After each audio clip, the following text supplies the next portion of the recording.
chief of Russia's Wagner mercenary group has said that some 20,000 of its troops have been killed in Bakhmut. Yevgeny Prigozhin said that he recruited about 50,000 prisoners to fight with Wagner. About 20% of them have been killed. The battle in the Ukrainian city of Bakhmut has been going on for months now. Wagner recently claimed once again to have taken over the city. Anti-Putin fighters have promised more cross-border raids. These fighters say they are Russians who are opposed to the invasion of Ukraine. The group has recently launched an attack in the Russian region of Belgorod. Russian Volunteer Corps commander has said that more cross-border raids are in the works. The Netherlands wants to give Ukrainian pilots F-16 training as soon as possible. The training would be coordinated with Belgium, Denmark, the UK and other countries. F-16s are American jets used by NATO. Ukraine wants to use them against Russia. The NATO chief has said that training the Ukrainian pilots would not make NATO a party to the conflict. French President Emmanuel Macron has met Lithuania's president in Paris. The meeting focused on Russia's war in Ukraine. Macron reiterated the importance of continuing to support Ukraine. He said that there is a need to go further and stronger by reinvesting in defense industries to sustainably support Kyiv. A Chinese hacking group is spying on critical US infrastructure. This is what Microsoft has said in a report. It said state-sponsored Chinese hacking group Volt Typhoon is behind the activity. The US National Security Agency is working with Canada, New Zealand, Australia and the UK to identify breaches. Florida Governor Ron DeSantis' presidential bid was off to a rocky start. He made the announcement over Twitter. The launch did not go smoothly. Twitter repeatedly crashed during DeSantis' highly anticipated live audio chat. It had dropped some of the users who were trying to join. Elon Musk blamed the problems on the number of listeners on Twitter Spaces. Former US President Donald Trump is leading in an opinion poll for Republican candidates. It was conducted from May 18th to May 22nd. It showed that 56% of the people prefer Trump to Florida's Governor Ron DeSantis. DeSantis was polling at just 25%. Japanese Prime Minister Fumio Kishida met Sri Lankan President Ranil Wickremesinghe in Tokyo. Wickremesinghe said that he and Kishida made remarkable headway as far as debt restructuring talks are concerned. This is the first meeting between the Japanese and Sri Lankan leaders since last September. Sri Lanka secured a $2.9 billion bailout from the International Monetary Fund in March. Canada and Saudi Arabia have announced the normalization of diplomatic ties. The diplomatic ties between the two countries went sour in 2018 over human rights. Each side will now appoint a new ambassador. The move was prompted by discussions between Canadian Prime Minister Justin Trudeau and Saudi Crown Prince Mohammed bin Salman in November last year. Political unrest continues in Pakistan. In the latest, former Prime Minister Imran Khan's Pakistan Tehreek-e-Insaf party has been hit with more resignations. Senior Vice President of the PTI, Fawad Chaudhry, has become the latest high-profile politician to resign. This comes as another major blow for Khan. Meanwhile, Pakistan's Defence Minister has said that the government is considering a ban on the PTI. Roman Catholic Church leaders in Bolivia have said that the institution has been deaf to sexual abuse in schools run by the church. They added that actions are being taken after a series of accusations surfaced in recent weeks. The accusations led to protests and a legal investigation. This was after a report was published that contained multiple confessions of the abuse of children. Super Typhoon Mawar has made landfall in the US territory of Guam. Mawar was declared a Category 4 typhoon on Wednesday. Winds with speeds over 240 kilometers per hour battered the island. Incessant rainfall caused flash floods in low-lying areas. No deaths or injuries have been reported. At least 6 people were killed as floods hit the central regions of Afghanistan. Heavy rains funneled down mountain valleys, washing away hundreds of homes. Rescue and rehabilitation efforts are on in the flood-hit regions. German authorities searched 15 properties of the climate activist group Last Generation. The group is known for causing large-scale disruptions to traffic by gluing themselves to the road. Prosecutors are investigating the group on suspicion of forming a criminal organization. However, no arrests have been made. Meanwhile, the group has said that its protests were transparent and it had no criminal intent. After the police raids, the group said they will continue to resist. Switzerland has fined over 100 climate activists who blocked the tarmac at Geneva Airport on Tuesday. The activists were charged for breaking into Europe's flagship private jet event. Swiss police arrested 103 protesters. They were charged with a range of fines and offences. However, everyone detained was released after the fines were imposed. Countries gathered at the United Nations to pledge over $2 billion for countries in the Horn of Africa. However, according to UN officials, at least $7 billion are required to fight the crisis in the region. The region continues to suffer from severe drought. Water shortage threatens over 43 million people in Kenya, Ethiopia, and Somalia. Crisis is a top of crises. The foreign ministers of Brazil and the UK met in Brasilia to discuss the impact of climate change. At the meeting, Britain pledged over $98 million to the Amazon Fund. The fund has been created to fight deforestation in the Amazon rainforest. Britain will also fund research about the impact of rising carbon dioxide levels on the Amazon. According to a new report, European countries have been exporting 90% of their used clothes to African and Asian countries. Europe generates over 6 million tons of textile waste every year. Some of it is recycled in Europe, while the majority is exported to Africa and Asia. The report also analyzed the alarming impact of textile waste on the environment. African and Asian countries have been using large-scale industries to recycle the textiles. This is causing higher emissions of carbon dioxide and other pollutant gases. An investigation into oil giant Chevron's carbon-reducing efforts has raised red flags. Reports indicate that Chevron was using junked technology to offset its greenhouse gas emissions. Almost half of Chevron's offsets were deemed worthless. Climate action group Greenpeace has warned that recycling plastic was not providing the intended results. Greenpeace said that recycling increases the toxicity of plastic. After being recycled, plastics have been found to have a higher concentration of toxic chemicals. The group has advocated massively reducing plastic production instead. US President Joe Biden and House Speaker Kevin McCarthy held talks on the debt ceiling crisis again on Wednesday. Both sides said that the talks were productive. However, they are still far from reaching a consensus on a plan. Talks were held to try and reach a deal to raise the $31.4 trillion debt ceiling and avoid a catastrophic default. Japanese brand Uniqlo has reportedly decided to leave Russia. The brand has suspended its operations in the country in March 2022. The move came right after Russia had invaded Ukraine. Though the brand has decided to exit the country now, an official application for the same is yet to be submitted to the Russian government. Uniqlo was operating almost 50 stores in Russia. Silicon Valley Bank is set to witness a fresh round of layoffs.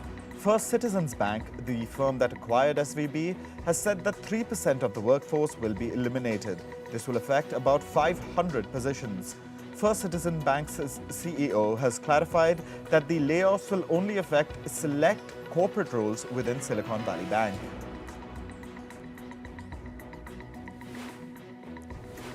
Facebook's parent company Meta has slashed jobs across its business and operations units.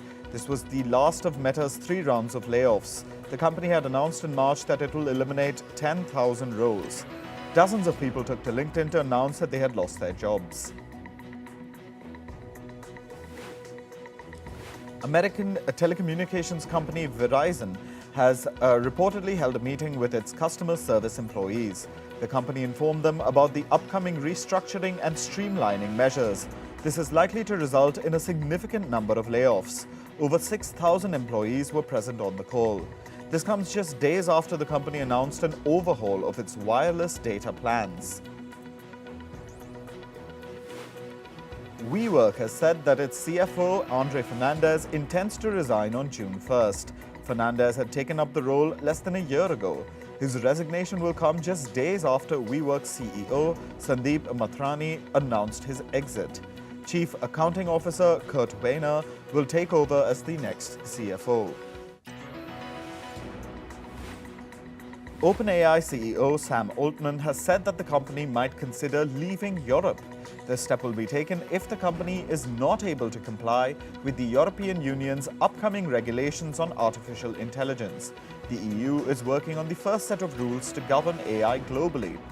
A draft says that companies developing tools like ChatGPT will have to disclose any copyrighted material used to develop the system. Altman added that OpenAI will try to comply with the rules in Europe before pulling out.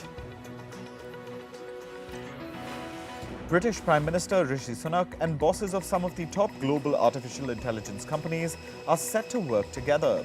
Their aim is to ensure that society benefits from AI. Some of these companies include OpenAI, Google DeepMind, and Anthropic. Sunak and tech leaders discussed the risk that AI poses.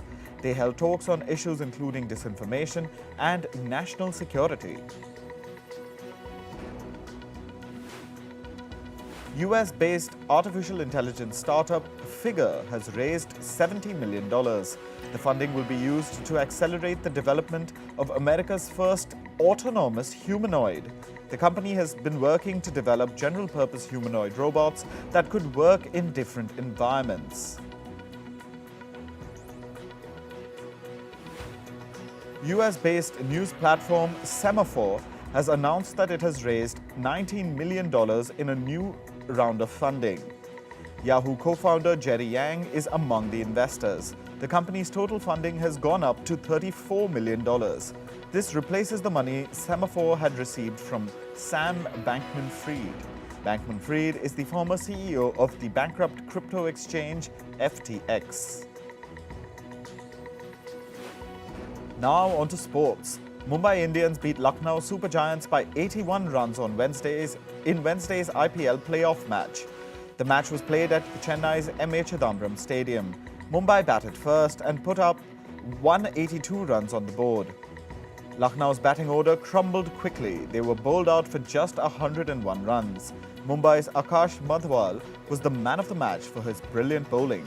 Madhwal took 5 wickets in his 3 overs while giving away just 5 runs.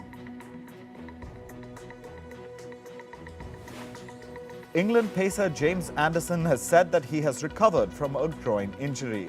Anderson said that he'll be fit for the upcoming Ashes series in June. His availability is crucial for England, who are without injured fast bowler Jofra Archer. In football, Brighton drew 1-1 with Manchester City in the Premier League.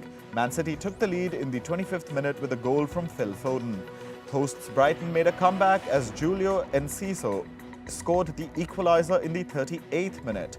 With the draw, Brighton have confirmed their qualification for the Europa League.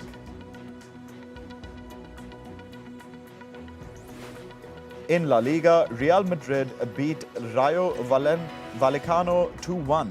Before kickoff, Real Madrid showed their support to teammate Vinicius Jr. The team unfurled a banner that read, "Racists, get out of football." Vinicius was subjected to racist attacks on Sunday by fans of Valencia CF. After play began, Karim Benzema scored in the 31st minute to give Real the lead. Host Vallecano fought back with a goal in the 84th minute. However, Rodrigo sealed the victory for Real with a goal in the 89th minute. Defender Jordi Alba has announced his exit from FC Barcelona after 11 years. 34-year-old Alba has played more than 450 games for Barcelona. He's the third long-serving player to leave Barcelona this season. Earlier this season, Sergio Busquets and Gerard Piqué also left the La Liga club. Inter Milan beat Fiorentina 2-1 to lift the Coppa Italia title. Fiorentina started strong with a goal in the third minute. Inter made a comeback as Lautaro Martinez scored twice in the 29th and 37th minutes. With the win, Inter Milan lifted their second consecutive Coppa Italia title. Israel's President Isaac Herzog was rushed out of a football stadium in the city of Haifa. Jubilant fans invaded the pitch when a local team, Beitar Jerusalem, won the Israel State Cup. Fans disrupted the award ceremony as President Herzog was about to present the trophy to Beitar. His security team surrounded him and quickly escorted him off the pitch. In tennis, good news for fans of Iga Świątek. The tennis star has recovered from her thigh injury. She has resumed practice sessions as she gears up for the French Open. It'll begin on the 28th of May. Earlier this month, she had to withdraw from the Italian Open due to her injury.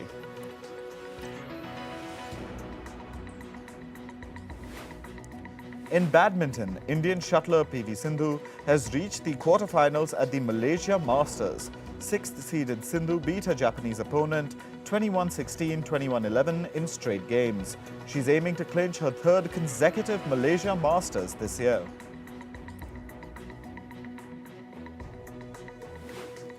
In athletics, Indian long jumper Murli Srishankar won gold at the International Jumping Meet in Greece. He produced a season's best effort of 8.18 meters to clinch the gold. This is his second international gold of the season.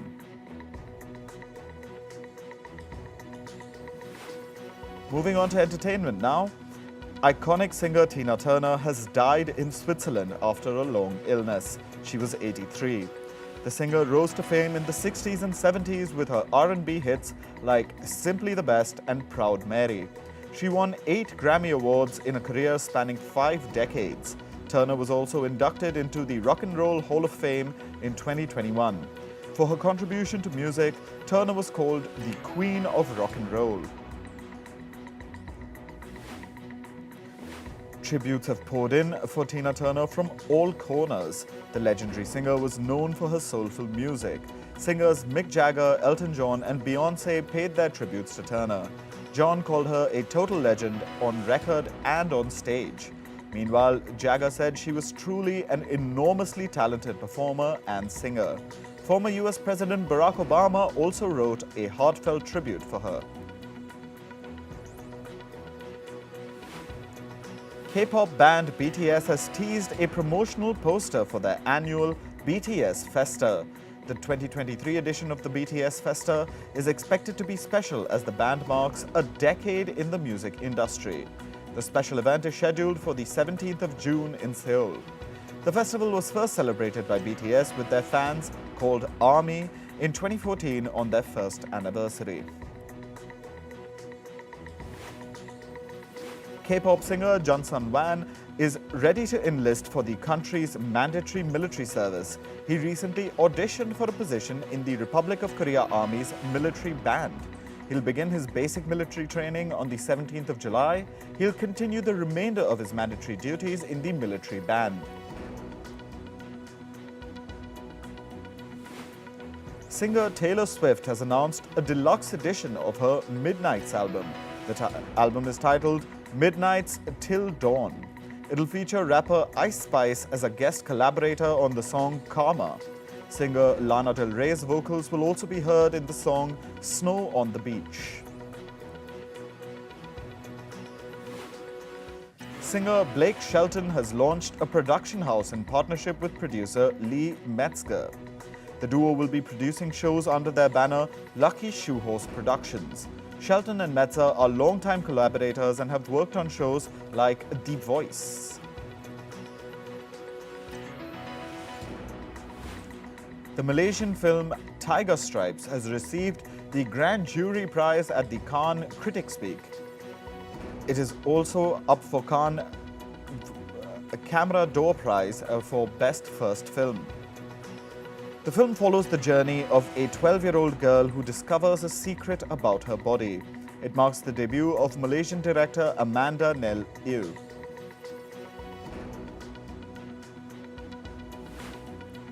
The sole Iranian film at the Cannes Film Festival has been acquired for distribution in European territories. The film is titled Terrestrial Verses. It's been picked for France, Germany, and Austria, among other nations.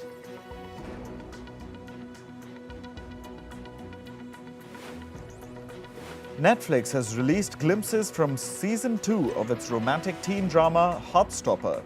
The new season will see the characters take a trip to Paris.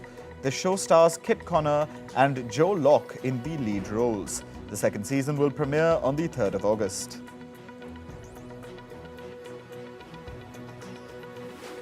Actor Sylvester Stallone's docuseries The Family Stallone has been renewed for a second season. The reality series features Sylvester Stallone, his wife Jennifer, and their 3 daughters. The renewal comes just a week after the series premiered on the 17th of May.